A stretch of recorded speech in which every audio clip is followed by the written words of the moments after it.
Mismong si LeBron James na nga po mga idol ang nagsabi sa podcast kasama si JJ Redick na sobra siyang proud dahil naipagpatuloy ni Kyrie Irving ang growth nito bilang isang NBA player. Ngunit kasabay rin naman yan, sinabi rin naman ito na dismayado siya gayong hindi niya kasama si Irving bilang kakampi. Inamin rin naman ito na tinatawag niya parati si Kyrie bilang wizard gayong walang anong klaseng move ang hindi kaya nito. Kaya dahil nga sa naging pahayag na ito ni LeBron, may mga fans ngayon ang naghinala na gusto nga talaga nito na makasamang muli si Kyrie Irving sa isang team at maaari nga yang mangyari kung sakali mang piliin niyang lumipat at pumirma sa Dallas Mavericks pagpasok nito sa free agency. At kapag ginawa niya yan, sigurado nga po na maglalaro ang Dallas ng panibagong Big 3 na bubuhinin ni LeBron, Luka at Kyrie Irving na siyang kakatakutan ng mga NBA teams. Pero para nga sa team ng Los Angeles Lakers, hindi rin naman nila papayagang umalis si LeBron.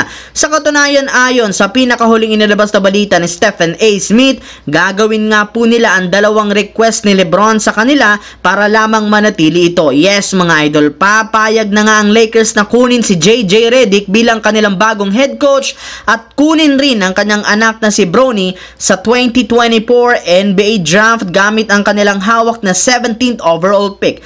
Ibinulgar rin naman ni Shams Charania ng The Athletic na si JJ Redick talaga ang pinaka-nangunguna na makuha ng Lakers. Ang kaso lamang, sa kabila ng kagustuhan ng kanilang team na makuha ito, may ilan rin naman ngang tumututol sa ganyang klaseng plano. At isa na dyan, si Paul Pierce na bigla na lamang nagalit ng sobra sa Lakers since ang pagkuha nga daw nila kina JJ Redick at Bronny James ay hindi para mag-compete sa kampyonato next season bagkos eto nga daw ay ginagawa na lamang para sa entertainment. Ngunit depensa rin naman ng ilang mga fans ng Lakers, may ilang mga successful coaches rin naman na dumaan rin sa sitwasyon ni JJ Redick na bigla na lamang naging head coach nang wala ng experience kagaya na lamang ni na Coach Steve Kerr ng Golden State Warriors, kaya sigurado nga po nakakayanin nitong hawakan ang Los Angeles Lakers. Samantala, kahit gaano man kaganda ang nagawa ng Dallas Mavericks ngayong playoffs